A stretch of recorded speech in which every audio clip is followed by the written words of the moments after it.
asirratti fincilan sochiirra jira. Ubadanu darga goni dirkamala mumakamna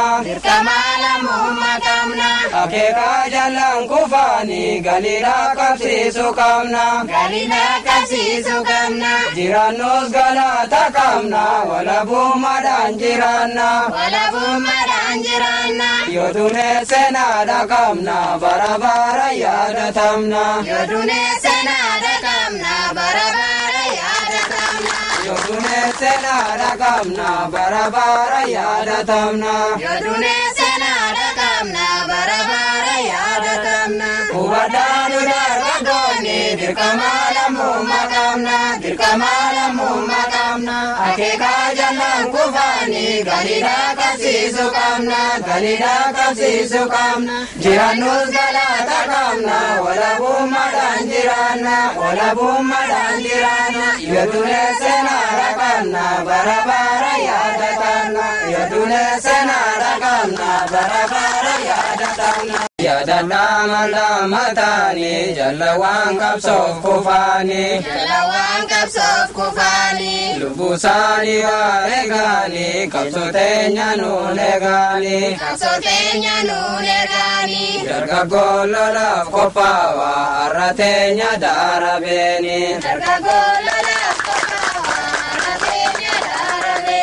darga golala kopawa arratenya darabeni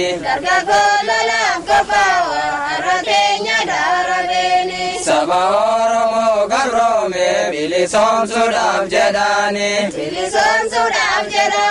Mutuwan Oromo kali lubusani waregani Kakaele mokiltufa charcharar arge kufani Kakaele mokiltufa charcharar arge kufani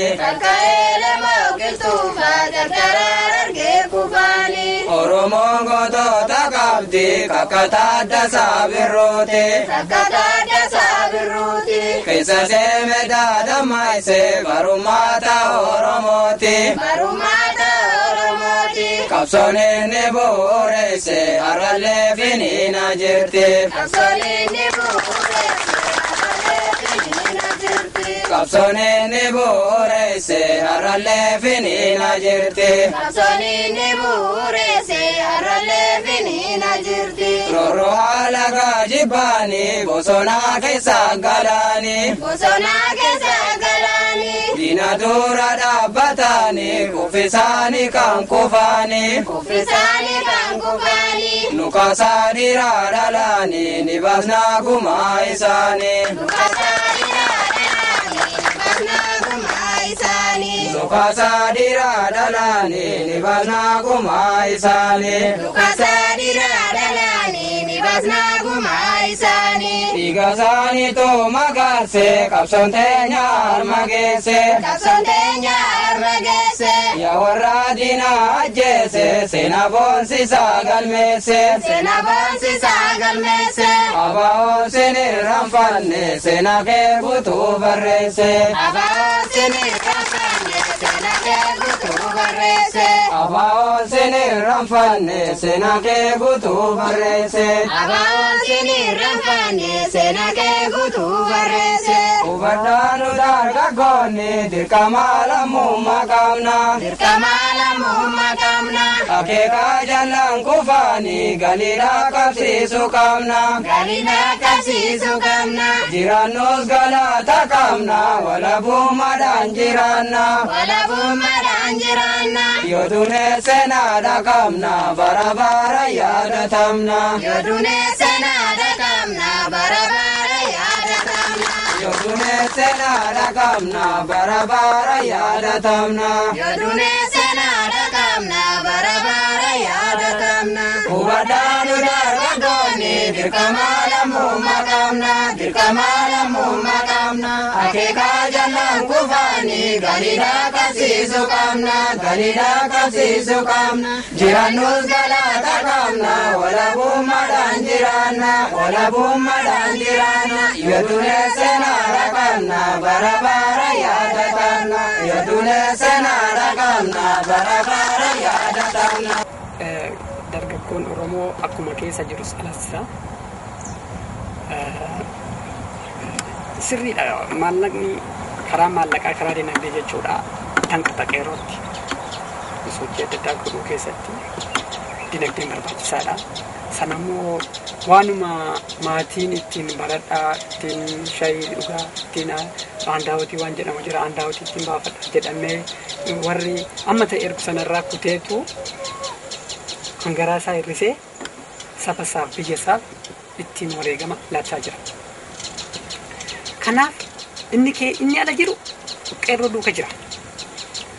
Ammas daran duuka dhaabbatee kaayyoo qeerroon ka'eef addunyaattis ibsee gurra addunyaatiinis ga'ee amma danda'ame isaanuma warra alaa wayya qeerroo keessa jiru qeerroo ala jirutu hanga ta'e bilisummaa qaba.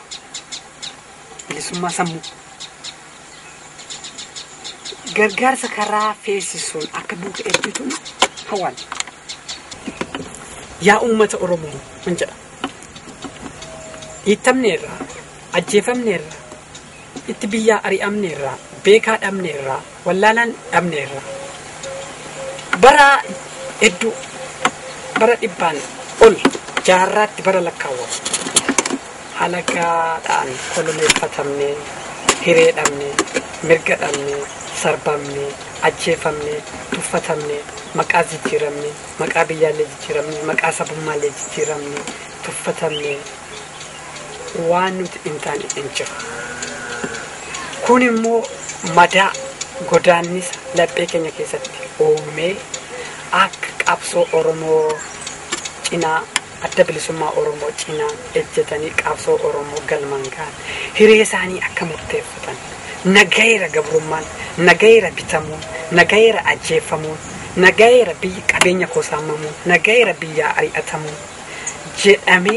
jedhanii akka mirga isaaniitiin falmatan qeerroo bukkee akka ejjetan adda bilisummaa Oromoo bukkee akka ejjetan akka mirga isaaniitiin falmatan isaan hubachiisa isaan kadhaattis akka magantaattis uummata Oromoo kanan itti dhaammata nu gaheera ajjeefamne mirga dhabne nu tuffatamne waan nuti hin taane hin jiru.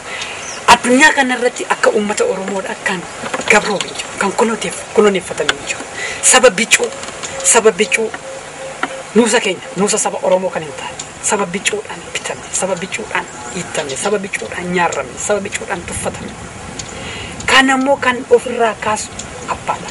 Yoo abbaan ijjate malee ollaan hin barbaadu. Yoo nuti jabaanne malee addunyaan nuuf hin barbaadu. Yoo nuti jabaanne malee diinni nu hangaru. Diina qabeenya Oromoo dhadhaa nyaachuu bare. Diina Oromiyaa keessaa damma muuxachuu bare. Cuukkoo nyaachuu bare. Caccabsaa nyaachuu bare. Ancootee nyaachuu bare. Tasallee hin deeman soba. Yoo nuti jabaanne, yoo nuti kaane, yoo nuti qabsootti dabalamne, yoo nuti waan dandeenyu irratti qabsoo Oromootiif gumaacha hin godhin diinni tasallee dhugattee gadhiiste biyya Oromiyaan gadhiiftu. Kanaaf uummanni Oromoo roga kamiin jirus qabsoo saba isaa bukkee cinaa ejjetee akka bakka yaallu bilisummaa gonfannuun uummata Oromootti dhaammata. Yaadannaa mandamataanii jalawaan qabsoof kufaanii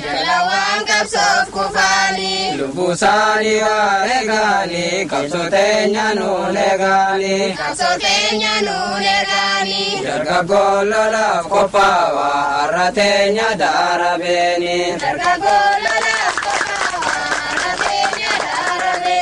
Dargaggoon lolaaf qophaa'aa har'a teenya daarabeeni.